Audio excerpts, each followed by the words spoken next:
지연아, 오늘은 너 해주는 밥 한번 먹고 가면 안 될까? 간단한 거라도 괜찮아. 어머님, 저는 어머니 세대처럼 시집살이 안 해요. 저 그런 거 못해요. 드시고 싶으시면 도윤 씨한테 말씀하세요. 시집살이? 누가 시집살이 하라고 했니? 내가 지금 시집살이 시키겠다고 한 게 아니라 하루 종일 주말 내내 아픈 손목으로 내 아이 봐주고 밥 한 끼 가족끼리 먹고 가겠다는 거야. 시댁에 애 낳아줬으니 손주 정도는 봐줄 수 있는 거 아니에요? 어머님 세대는 자식 위해 희생하는 게 당연하다고 생각하시잖아요. 요즘은 그런 거 없어요. 죄송해요, 어머니. 시댁에 애 낳아줬다고? 내가 아이 낳은 건 시댁이 아니라 너와 도윤이를 위한 거 아니니? 그걸 마치 나한테 베푼 은혜처럼 말하는 거야? 어머님, 제가 애 안 낳을 수도 있었잖아요. 요즘 젊은 부부들 다 딩크족이던데. 그런데 저는 민준이 낳았잖아요. 그러니까 어머님도 좀 이해해달라는 거죠. 뭐? 내가 아이 낳은 건 나 때문이 아니라 너희 가정을 위한 거야. 내가 그걸로 너한테 빚진 게 뭐가 있다고 그래? 어머님, 왜 그렇게 화내세요? 저는 그냥 손주 봐주는 건 당연한 거라고. 당연? 세상에 당연한 게 어디 있니? 내가 밥 한 끼 얻어먹는 것도 당연하지 않은데 내가 손주 보는 건 왜 당연해? 이번 사연의 주인공은 경기도 하남시에서 30년 넘게 갈치조림 전문 식당을 운영한 강정심 씨입니다. 새벽 4시 정심 씨는 커다란 솥에서 갈치 내장을 긁어내고 있었습니다. 손가락 마디마다 굳은 살이 박혀 있었지만 그 손길만큼은 여전히 섬세했습니다. 갈치조림으로 유명한 하남댁의 비결은 바로 이 정성이었죠. 아주머니, 새벽같이 나오셨네요. 이제는 나이 생각하셔야죠. 야채를 납품하는 아저씨가 하품을 하며 들어왔습니다. 제가 조금이라도 허투루 하면 손님들이 모를 것 같죠? 귀신같이 알아요. 정심 씨의 목소리는 힘이 없었지만 손놀림은 여전히 빨랐습니다. 30년 전 남편이 세상을 떠났을 때 정심 씨는 이 식당만이 아들 도윤을 키울 수 있는 유일한 희망이었습니다. 새벽부터 밤늦게까지 일하며 아들 하나 대학까지 보냈죠. 엄마, 소개시켜줄 사람이 있어요? 3년 전 아들 도윤이 데리고 온 이 사람이 바로 지연이었습니다. 대기업 홍보팀에서 일한다는 며느리는 세련된 원피스에 정갈한 화장을 하고 있었습니다. 정심 씨는 갈치 비늘로 가득한 손톱을 살짝 감추며 며느리를 반겼습니다. 어머님이 하시는 갈치조림이 그렇게 유명하다던데 꼭 먹고 싶었어요. 아이고, 그래. 그럼 특별히 더 맛있게 해줘야겠네. 결혼 준비 과정은 순탄하지 않았습니다. 한 번은 아들이 울상을 지으며 찾아왔죠. 엄마, 장인어른이 집 하나 못 해주는 남자한테는 시집 못 보낸다고 하시네. 뭐? 그게 무슨 소리야? 지연이도 현실적으로 생각하라고 하고 시작부터 전셋집에서 살 수는 없다고. 정심 씨는 심호흡을 했습니다. 30년 동안 식당을 하면서 모은 돈은 노후 대비용이었습니다. 하지만 아들의 떨리는 목소리를 보니 마음이 약해졌습니다. 그래도 내 아들인데 내가 좀 도와줘야지. 결국 정심 씨는 식당을 정리하고 서울 강동구에 아파트를 사줬습니다. 30년 동안 모은 전 재산이 그렇게 날아갔습니다. 주변에서는 모두 말렸습니다. 정심아, 미쳤어? 노후 자금까지 다 털어서 사주면 어떻게 하려고? 그래도 내 아들인데 내가 이렇게 안 해주면 언제 내 집 가져보겠어? 결혼 후 며느리는 전업주부가 되었습니다. 아이와 집안일에 전념하고 싶어요. 라는 말에 정심 씨는 고개를 끄덕였습니다. 자신도 그렇게 살았다면 아들을 더 잘 돌볼 수 있었을까 생각하며 며느리를 응원해 주었죠. 축하해. 민준이라니 좋은 이름이다. 손자가 태어났을 때 정심 씨는 기뻤습니다. 아들이 아버지가 된다는 것이 신기했고 손자의 작은 손을 잡으며 새로운 희망을 느꼈습니다. 어머님, 제가 민준이 좀 봐주실 수 있을까요? 의원 예약이 있어서. 처음에는 가끔이었습니다.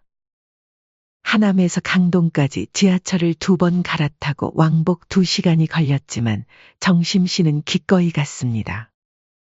부탁 들어주셔서 감사해요, 어머님. 뭘 당연하지. 걱정하지 말고 잘 다녀오거라. 하지만 상황은 점점 변했습니다. 일주일에 한두 번이던 것이 3번이 되었고 1시간이던 것이 반나절이 되었습니다. 정심 씨는 점점 피로감을 느꼈습니다. 도윤아, 지연이는 전업주부면서 왜 이렇게 손주 봐달라는 일이 많니? 어느 날 아들과 전화통화를 하면서 정심 씨는 조심스레 물었습니다. 엄마, 그게 지연이가 출산하고 얼마 안 돼서 힘들다고 해서요. 엄마가 좀 지연이 이해해 주세요. 산후우울증 같은 것도 있고. 정심 씨는 한숨을 내쉬었습니다. 며느리를 이해하려고 노력했지만 매주 2에서 3일씩 손주를 봐주는 일은 쉽지 않았습니다. 그래도 정심 씨는 불평 없이 다녔습니다. 이번 주에도 부탁드려도 될까요? 월, 수, 금요일에 좀. 며느리 지연의 전화는 정심 씨의 일상이 되었습니다. 정심 씨는 몸이 지치고 힘들어도 그럼 당연하지 라며 웃었습니다. 자신이 먼저 나서서 며느리를 이해해주면 서로 이해하며 잘 살 수 있을 거라는 믿음 때문이었죠. 어머님, 정말 감사합니다. 저도 좀 쉬었다가 금방 올게요. 지연은 항상 이렇게 말하고 나갔습니다. 정심 씨는 하루 종일 손주를 돌보며 집안일까지 했지만 이상하게도 밥 한 끼 대접받은 적이 없었습니다. 며느리가 돌아오면 오늘도 감사합니다. 라고 말만 하고 정심 씨를 보내버렸죠. 정심 씨는 결국 편의점에서 삼각김밥으로 끼니를 때우곤 했습니다. 한 번은 손주를 봐주러 간 정심 씨는 냉장고를 열어보았지만 거의 비어 있었습니다. 결국 편의점에 가서 도시락과 주스를 사왔고 손자 옷까지도 더러워서 세탁기에 돌렸습니다. 이런 식으로 돈을 쓰는 일이 잦아지자 정심 씨의 얇은 지갑은 더욱 가벼워졌습니다. 점점 정심 씨는 기저귀도 사가고 이유식도 직접 만들어 먹이고 반찬도 싸들고 다녔습니다. 해가 저물어 지하철을 탈 때면 정심 씨는 피곤함에 절로 눈이 감겼습니다. 집에 도착하면 이미 밤 9시가 넘어 있었고 지친 몸을 이끌고 스스로 저녁을 챙겨 먹어야 했습니다. 정심 씨는 그렇게 하루하루를 견뎌냈습니다. 하지만 마음 한구석에서는 서운함이 자라나고 있다는 걸 그때는 몰랐죠.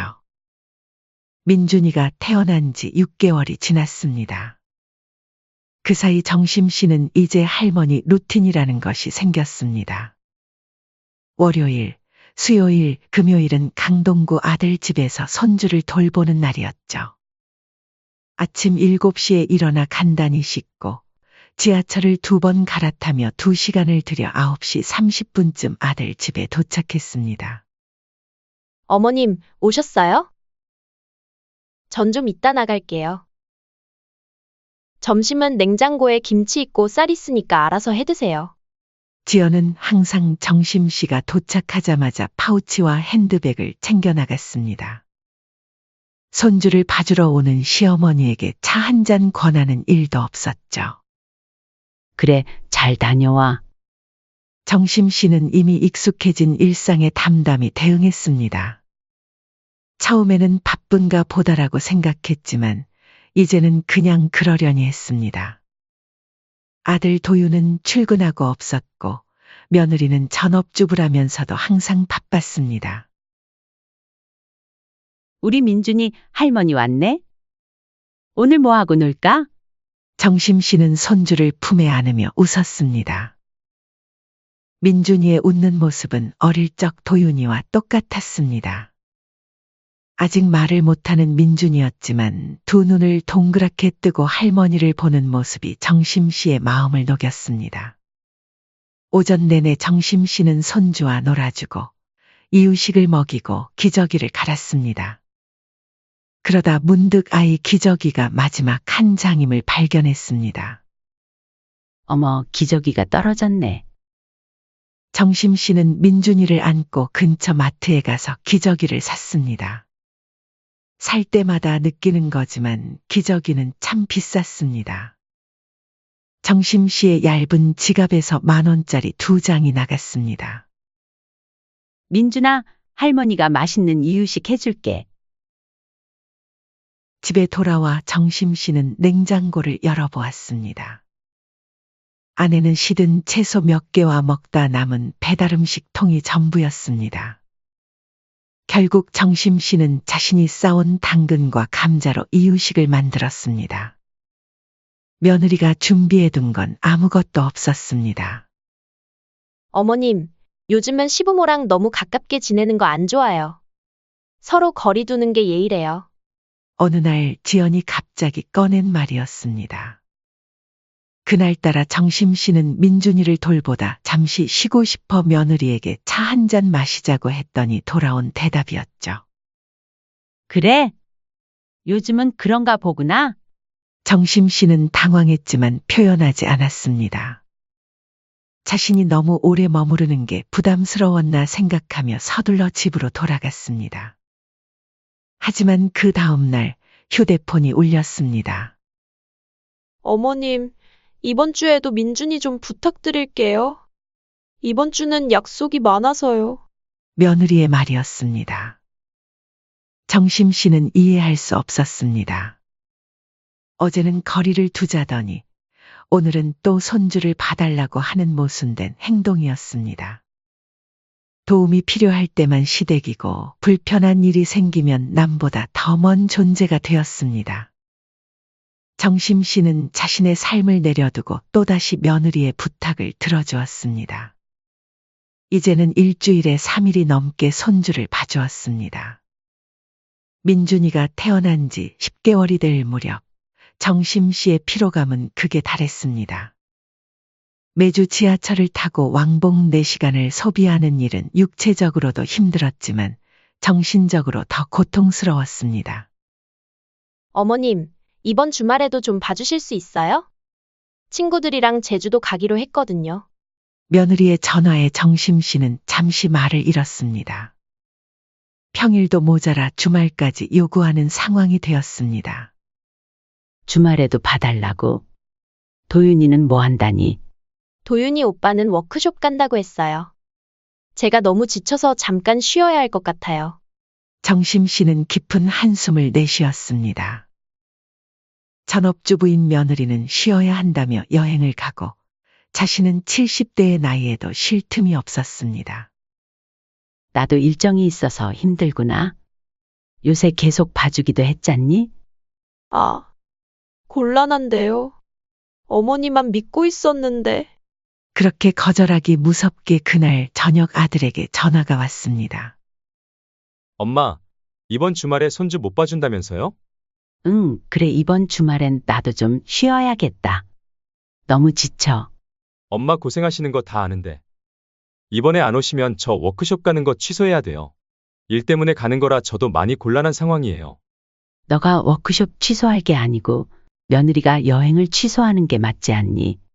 아, 그게 지연이가 이미 예약금이고 뭐고 다 내서 무조건 가야 한다고 하더라고요. 그럼 진작에 말하지 그랬니? 앞으로는 그런 부탁 안 들어줄 거다. 알겠어요, 엄마. 앞으로는 미리미리 말해놓을게요. 애 조금만 더 크면 더 이상 부탁 안 할게요. 결국 정심 씨는 또 수락했습니다. 이번엔 주말 내내 아들 집에서 자면서 손주를 돌봐야 했습니다. 침구도 세면도구도 챙겨가야 했죠. 주말 동안 정심 씨는 내내 밥도 제대로 먹지 못했습니다. 냉장고는 텅 비어 있었고 정심 씨가 반찬을 싸오지 않으면 손자 민준이도 제대로 된 식사를 할 수 없는 상황이었습니다. 어머님, 집안 정리도 좀 해주시면 안 될까요? 월요일에 돌아온 며느리는 마치 당연하다는 듯이 말했습니다. 지연아, 오늘은 너 해주는 밥 한번 먹고 가면 안 될까? 간단한 거라도 괜찮아. 며느리의 표정이 단번에 굳었습니다. 마치 무례한 요구를 들은 것처럼 눈썹이 찌푸려졌습니다. 어머님, 저는 어머니 세대처럼 시집살이 안 해요. 요즘 여자한테 밥 차려달라는 거 너무 시대착오적인 거 아세요? 저 그런 거 못해요. 드시고 싶으시면 도윤 씨한테 말씀하세요. 정심 씨는 충격의 말을 잇지 못했습니다. 하지만 곧 오랜 세월 단련된 강인함이 되살아났습니다. 쌓인 감정이 목구멍까지 차올랐습니다. 시집살이? 누가 시집살이 하라고 했니? 정심 씨의 목소리는 떨렸지만 또렷했습니다. 내가 지금 시집살이 시키겠다고 한 게 아니라 하루 종일 주말 내내 아픈 손목으로 내 아이 봐주고 밥 한 끼 가족끼리 먹고 가겠다는 거야. 시댁에 애 낳아줬으니 손주 정도는 봐줄 수 있는 거 아니에요? 어머님 세대는 자식 위해 희생하는 게 당연하다고 생각하시잖아요. 요즘은 그런 거 없어요. 죄송해요, 어머니. 그 말이 정심 씨의 가슴을 칼로 찌르는 듯 했습니다. 하지만 이번에는 참지 않았습니다. 시댁에 애 낳아줬다고? 내가 아이 낳은 건 시댁이 아니라 너와 도윤이를 위한 거 아니니? 그걸 마치 나한테 베푼 은혜처럼 말하는 거야?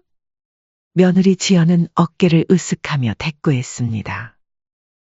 어머님, 제가 애 안 낳을 수도 있었잖아요. 요즘 젊은 부부들 다 딩크족이던데.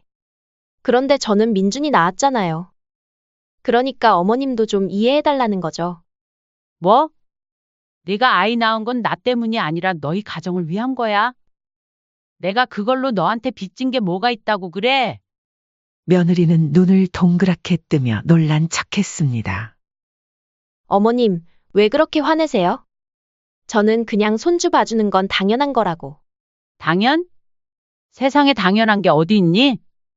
내가 밥 한 끼 얻어먹는 것도 당연하지 않은데 내가 손주 보는 건 왜 당연해? 며느리의 얼굴이 붉어졌습니다. 하지만 물러서지 않고 오히려 목소리를 높였습니다. 어머님, 저는 아침부터 저녁까지 집안일하고 민준이 보느라 정말 힘들어요. 어머님은 하루 몇 시간 봐주시는 것뿐인데 왜 그렇게 예민하게 구시는 거예요? 정심 씨는 어이가 없어 웃음이 나왔습니다. 몇 시간? 난 아침 7시에 일어나서 9시에 여기 도착해서 저녁 7시까지 꼬박 10시간을 내 아이 봐주고 있어. 넌 뭐 하느라 그렇게 힘들다는 거니? 오늘도 여행하고 쇼핑하고 돌아오지 않았니? 저도 제 시간이 필요하다고요. 어머님은 이해 못 하시겠지만 요즘 엄마들은 자기 케어도 중요하게 생각해요. 그리고 저는 도윤 오빠랑 결혼할 때 어머님이 이런 식으로 간섭하실 줄 몰랐어요. 간섭? 내가 지금 뭘 간섭했니? 난 그저 밥 한 끼 먹고 가겠다고 했을 뿐인데. 그게 어떻게 시집살이고 어떻게 간섭이니? 어머님, 저는 어머님 같은 세대들이 이해 못 하시는 거 알아요. 근데요, 요즘은 며느리가 시어머니 밥 차려주는 시대가 아니에요. 저는 밥하는 여자 아니고 어머님은 손님이에요. 그냥 민준이만 봐주시고 가시면 되죠. 뭘 그렇게 요구가 많으세요? 정심 씨는 그 말에 가슴이 철렁 내려앉는 느낌이었습니다. 손님? 내가 손님이라고? 그럼 손님한테 아이를 맡기니? 그리고 너희 집에 내가 얼마나 보탰는지 알기나 해? 지연은 조금 당황한 듯 했지만 곧 목소리를 다시 높였습니다. 그것도 나오시네. 어머님, 저희 집 사주신 건 감사하지만 그게 저한테 평생 빚진 것처럼 얘기하시면 너무 부담스러워요. 그건 어머님과 도윤 오빠 사이의 문제지. 저랑은 상관없어요. 뭐라고? 정심 씨는 자신의 귀를 의심했습니다. 어머님, 저는 도윤 오빠랑 결혼한 거지 어머님이랑 결혼한 게 아니에요. 저는 며느리로서 할 일을 다 하고 있어요. 민준이 보게 해드리잖아요. 보게 해준다고? 내가 나한테 부탁해서 내가 봐주는 거야. 그것도 아픈 몸을 이끌고? 며느리 지연은 눈을 굴리며 한숨을 내쉬었습니다. 어머님, 정말 피곤하게 구시네요. 저도 요즘 정말 지쳐 있어요. 다른 친구들은 시댁에서 육아도 도와주고 용돈도 주고 그러는데 저는 정말 불쌍해요. 정심 씨는 그 말에 완전히 폭발했습니다. 불쌍? 내가? 내가 30년 장사해서 모은 돈으로 너희 집 사주고 일주일에 3번씩 손주 봐주고 기저귀에 이유식에 옷까지 사가는데도 불쌍하다고? 그럼 나는 뭐야? 난 지금 노후 자금도 없이 월세방에 살고 있는데. 지연은 입술을 삐죽 내밀며 투정 부렸습니다. 어머님, 자꾸 그런 식으로 돈 얘기하시면 정말 서운해요. 그럼 저희가 어머님 용돈이라도 드릴까요? 그게 목적이셨어요? 정심 씨는 충격의 말을 잇지 못했습니다. 자신의 진심을 이렇게까지 모욕하다니. 그때 손목에 통증이 다시 찌릿하게 느껴졌습니다. 지연아, 난 단 한 번도 너희한테 돈을 바란 적 없어. 그저 오늘처럼 아픈 몸으로 와서 손주 봐주고 밥 한 끼 대접받는 것, 그게 그렇게 큰 무리였니? 며느리 지연은 눈을 동그랗게 뜨고 되물었습니다. 그게 뭐가 중요한데요? 어머님, 저도 요리 잘 못해요. 그냥 편의점 도시락이나 사드릴까요? 아니면 배달시켜드려요? 자랑이다. 됐어. 정심 씨는 단호하게 말을 끊었습니다. 그리고 가방을 들고 일어섰습니다. 이제 다 알겠다. 넌 내가 한 일을 전혀 고맙게 생각하지 않는구나. 밥 한 끼 차려주는 것조차 그렇게 큰 부담이라면 내가 너희 집에 올 이유도 없겠네. 어머님, 왜 자꾸 그렇게 극단적으로 말씀하세요? 저는 그냥 그만. 더 이상 듣고 싶지 않아. 내가 원하는 건 그냥 밥 한 끼였는데. 이제 다 알았으니까 앞으로 다시는 손주 봐달라고 전화하지 마. 정심 씨는 떨리는 걸음으로 현관문을 향해 걸어갔습니다. 어머님. 그럼 민준이는 어떡해요? 저 내일 모레도 약속이 있는데. 정심 씨는 문 앞에서 잠시 멈춰섰습니다. 그리고 빙그레 웃으며 돌아보았습니다. 그건 내 문제지. 내 문제는 아니야. 지연아, 넌 나한테 손님이라고 했잖아. 손님은 이제 돌아간다. 문이 닫히는 소리가 아파트에 울려 퍼졌습니다. 정심 씨는 복도에 서서 깊게 숨을 들이마셨습니다. 30년 동안 참아온 감정이 한꺼번에 터져나온 것 같았습니다. 하지만 이상하게도 마음이 가벼워졌습니다. 그래, 이제는 나도 남이다. 며칠 후 정심 씨는 가방에 중요한 서류들을 챙겨 넣었습니다. 오랜 망설임 끝에 내린 결정이었습니다.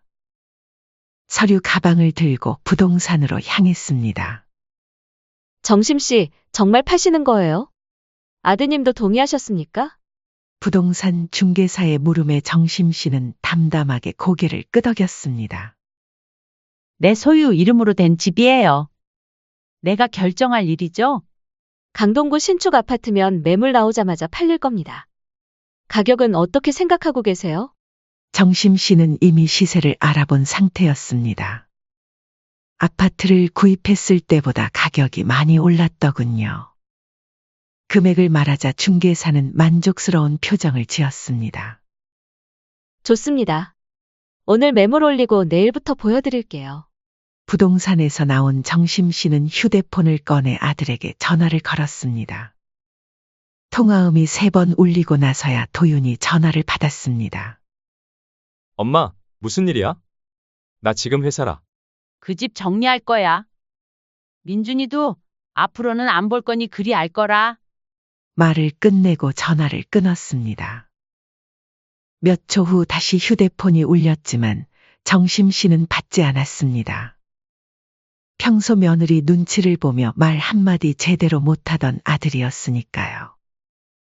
집으로 돌아가는 길, 정심 씨는 카페에 들어가 따뜻한 커피 한 잔을 주문했습니다. 창가 자리에 앉아 천천히 커피를 마시며 생각에 잠겼습니다. 30년간의 장사를 통해 모은 돈으로 아들에게 사준 집. 그 집을 팔겠다는 결정이 쉽지는 않았습니다.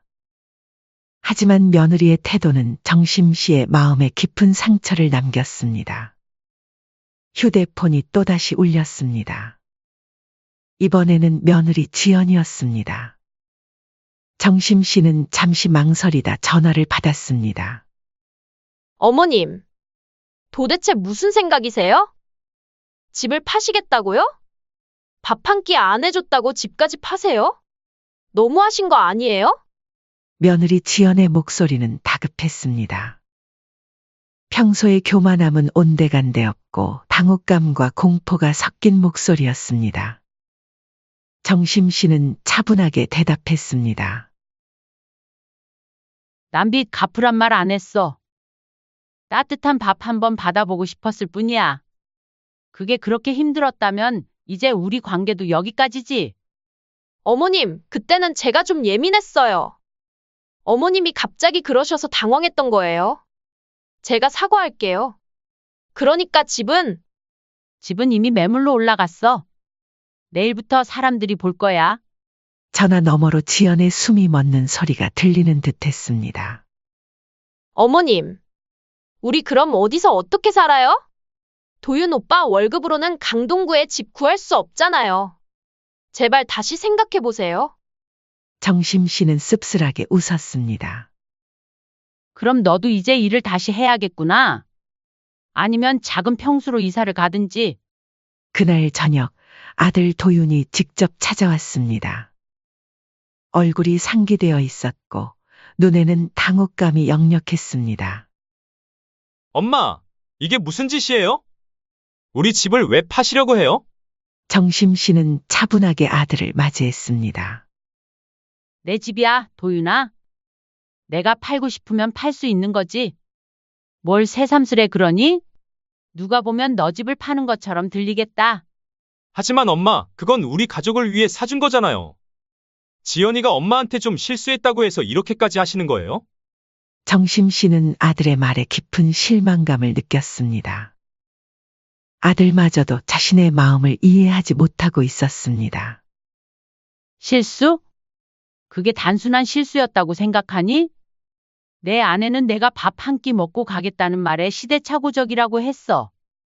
그리고 내가 손주 봐주는 건 시댁에 애 낳아줬으니 당연한 거라고 말했어. 그런데도 이게 단순한 실수야? 도윤은 머리를 극적이며 변명했습니다. 엄마, 지연이가 좀 예민한 성격이긴 해요. 하지만 그게 엄마가 집을 팔아야 할 이유가 되나요? 지연이도 반성하고 있어요. 지연이가 아니라 네가 반성해야 할 것 같구나, 도윤아. 내 아내가 나한테 그렇게 대할 동안 넌 더 부추기지 않았니? 손주 봐주는 게 당연하다는 듯이? 너부터가 나를 그렇게 대하는데 내 아내가 퍽이나 잘 대해주겠다. 엄마, 요즘은 부모님께 모든 걸 바치는 시대가 아니에요. 아시면서 왜 그러실까? 저희도 저희 삶이 있고, 지연이는 그냥 요즘 사람들의 가치관을 가진 거예요. 정심 씨는 쓴웃음을 지었습니다. 요즘 가치관? 그럼 내 가치관은 내 돈으로 산 집을 내 마음대로 처분하는 거야. 내 삶도 있으니까. 도윤은 갑자기 목소리를 높였습니다. 엄마, 이건 너무 이기적인 거예요. 민준이는 어떡해요? 걔는 아무 잘못 없잖아요. 내 아이는 네가 책임져야지. 왜 나한테 물어보니? 너희 둘이 책임지면 되잖아. 도윤은 속이 상한 듯 고개를 저었습니다. 엄마, 전 항상 엄마가 현명하고 따뜻한 분이라고 생각했어요. 근데 이건 정말 실망이에요. 정심 씨는 그 말에 가슴이 아팠지만 더 이상 물러설 수 없었습니다. 나도 너한테 실망했다, 아들아. 내가 내 마음을 이해해 주길 바랐는데. 하지만 이제 알겠구나. 너희에게 난 그저 손주 봐주고 돈 주는 사람일 뿐이었던 거지. 도윤은 문 앞에서 마지막으로 한마디를 던졌습니다. 지연이 말이 맞았나 봐요. 엄마 세대는 정말 이해하기 힘들어요. 다른 친구 부모님들은 다 도와주고 그러는데. 정심 씨는 더 이상 듣지 않았습니다. 문을 닫고 혼자 남은 집에서 정심 씨는 깊은 숨을 내쉬었습니다. 아픔이 있었지만 동시에 해방감도 느꼈습니다. 30년 동안 모든 것을 희생하며 참아왔던 시간이 이제 끝났습니다. 사흘 후 아파트의 적정 가격을 제시한 매수자가 나타났습니다. 계약을 마치고 나오면서 정심 씨는 하남 시내에 있는 작은 전셋집을 계약했습니다. 30년 넘게 살았던 하남이었기에 정이 들었고 아직 가끔 들르는 옛 식당 단골들도 있었습니다. 이사하는 날 지연에게서 문자가 왔습니다. 어머님, 정말 이러실 거예요? 저희는 이제 어떻게 살아요? 민준이는 어쩌라고요? 정심 씨는 답장을 보내지 않았습니다. 대신 오래된 앨범을 꺼내 젊었을 때 사진들을 보았습니다. 갈치조림 식당을 처음 열었을 때의 사진, 도윤이 어렸을 때 사진. 많은 기억들이 담긴 사진들이었습니다. 이제는 내 인생을 살 차례야. 정심 씨는 하남의 작은 전셋집에서 새로운 생활을 시작했습니다. 아들 부부와의 연락은 끊겼고 정심 씨는 그동안 하지 못했던 일들을 하나씩 해나갔습니다. 동네 복지관에서 요리 봉사도 하고 오랫동안 가보고 싶었던 곳들도 여행했습니다. 30년 묶여있던 삶에서 벗어나 진정한 자유를 느꼈습니다. 이 세상에는 정심 씨처럼 자식을 위해 모든 것을 희생하는 부모들이 많습니다. 때로는 그 희생이 당연하게 여겨지고 때로는 더 많은 것을 요구받기도 합니다. 하지만 부모도 한 사람의 인간이며 그들에게도 존중받을 권리가 있습니다. 가족 간의 관계는 일방적인 희생이 아닌 서로에 대한 배려와 감사함으로 이어져야 합니다. 진정한 가족은 힘들 때 서로 돕고 기쁠 때 함께 기뻐하는 것이니까요. 밥 한 끼의 의미는 단순한 음식이 아니라 그 안에 담긴 마음입니다. 정심 씨가 원했던 것은 화려한 음식이 아니라 따뜻한 마음이었습니다. 때로는 작은 배려가 큰 선물보다 더 값질 수 있습니다.